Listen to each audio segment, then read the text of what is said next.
हमने बचपन में ही पढ़ा और सुना कि माता पिता के चरणों में स्वर्ग होता है। माता पिता की सेवा से बड़ा कोई धर्म नहीं।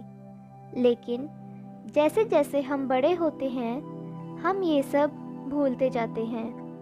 दीदी, कल माँ की बरसी है, आपको याद है ना?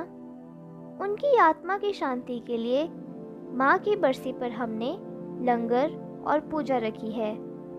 आपको भी जीजा जी के साथ आना है। रजनी ने अपनी ननंद अंजलि को फ़ोन पर कहा। अंजलि बोली, भाभी मैं नहीं आ सकती। आपके जीजा जी को छुट्टी कहाँ मिलती है? नहीं दीदी, ऐसे कैसे हो सकता है? अगर आप और जीजा जी नहीं आएंगे तो उनकी आत्मा को शांति कैसे मिलेगी?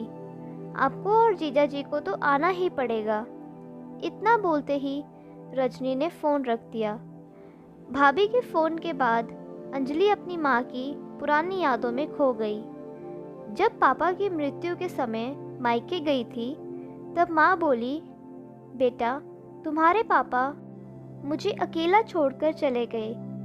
माँ अंजलि के गले लगकर रो रही थी। अंजलि भी कई दिनों तक अपनी माँ के पास ही रही।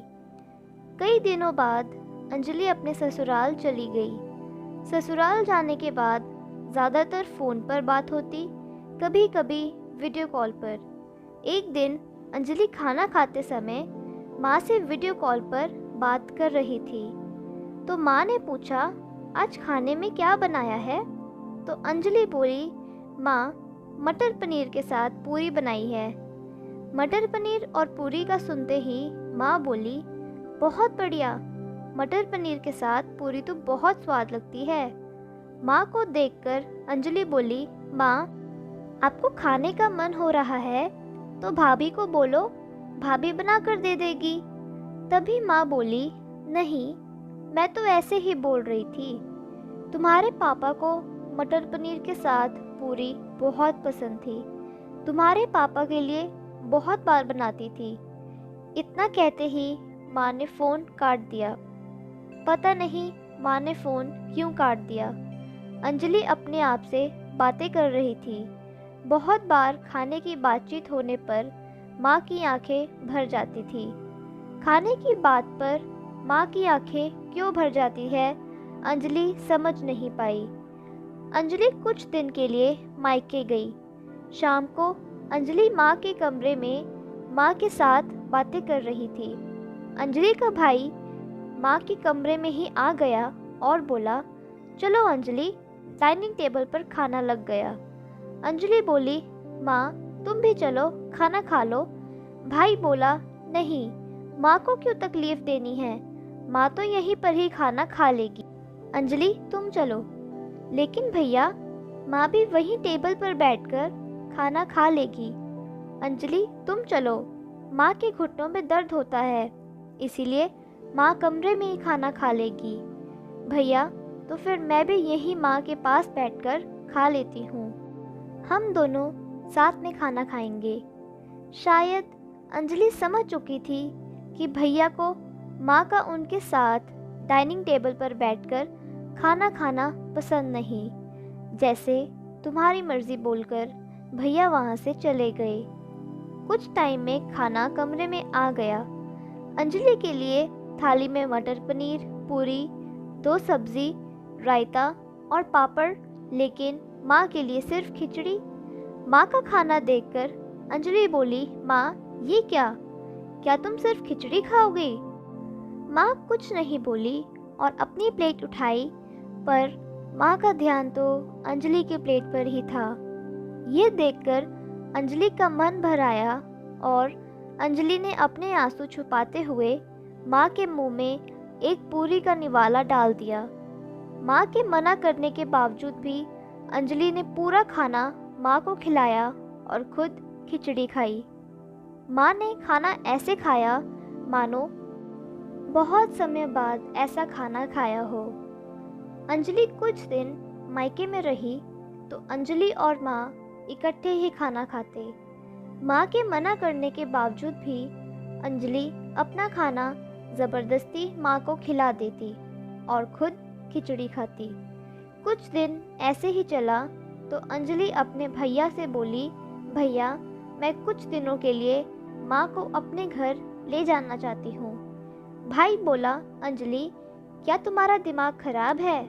लोग कहेंगे बेटा माँ को संभाल नहीं पाया इसलिए माँ अपनी बेटी के घर रहती है।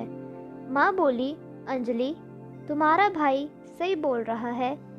क्या माँ भी कभी बेटी के घर रहने जाती है? तुम अपने ससुराल जाओ, मेरी चिंता मत करो, मैं यहाँ खुश हूँ। अंजलि के बहुत जिद करने पर भी बेबस माँ अंजलि के साथ नहीं गई। अंजलि उदास मन से अपने ससुराल वापस चली गई। कुछ दिनों के बाद भाई का फ़ोन आया कि माँ अब नहीं रही। भाई का फ़ोन सुनते ही मानो अंजलि का तो सब कुछ खत्म हो गया। अंजलि के आंसू रुक नहीं रहे थे। वो सोचने लगी माँ कितनी भी थकी होती पर फिर भी कैसे माँ सबकी पसंद का खाना बनाती, कैसे चेहरे पर बिना शिकस्त के उनका पालन पोषण किया। अंजलि को पता था कि माँ का बुढ़ापा कितनी मुश्किलों से गुजरा। पति को छुट्टी ना मिलने की वजह से अंजलि अकेले ही माँ की बरसी पर आई। आज माँ की बरसी पर बहुत तरह का खाना बनाया गया। सब लोग स्वाद से खा रहे थे। लोगों ने रजनी और अंजलि के भाई की वाहवाही करने में कोई कसर नहीं छोड़ी। दुनिया में सबसे अच्छा बेटा और सबसे अच्छी बहू कह रहे थे। अंजलि दुखी होकर माँ की तस्वीर की तरफ देख रही थी। तभी रजनी कमरे में आई और बोली, चलो दीदी आप भी खाना खा लीजिए। अंजलि कमरे में माँ की तस्वीर सीने से लगाकर रो रही थी। अंजलि बोली, नहीं भाभी मुझे नहीं खाना। रजनी बोली, क्यों? अगर आप खाना नहीं खाओगे तो माँ की आत्मा को शांति कैसे मिलेगी? भाभी जिस खाने के लिए जिंदा माँ तरसती थी, मरने के बाद क्या उस खाने से वो तृप्त हो जाएगी? क्या बरसी पर अच्छा खाना खिलाने से उनकी आत्मा को शांति मिल जाएगी? जिंदा माँ तरसती थी कि कोई 2 मिनट उससे बात करे, उसका हालचाल पूछे। मरने के बाद पूरा दिन बरसी करने में निकल गया। क्या उनकी आत्मा को ऐसे शांति मिलती है? अगर हम जिंदा माँ बाप का हालचाल पूछें, उनके मनपसंद खाने के 2 निवाले खिलाएं, तो माँ बाप वैसे ही तृप्त हो जाते हैं। ये जो भी हो रहा है वह सिर्फ एक दिखावा है। इन सब से माँ की आत्मा कैसे तृप्त हो जाएगी? अंजलि ये सब बोलकर माँ की तस्वीर लेकर वहाँ से चली गई। दोस्तों, माँ बाप ने हमें बहुत से दुख तकलीफ़ों के बावजूद भी हंसते हुए पाला है। माँ बाप जब तक जिंदा हैं तब तक उनकी सेवा करना, उनकी हर इच्छा पूरी करना, वही उनकी असली बरसी होती है। उनकी मृत्यु के बाद कितने भी 56 भोग बनाए, सब व्यर्थ है। Thank you. दोस्तों, अगर आपको ये स्टोरी अच्छी लगे तो प्लीज़ इसे लाइक करें, शेयर करें, कमेंट करें और हमारे चैनल को भी सब्सक्राइब करें। थैंक यू दोस्तों।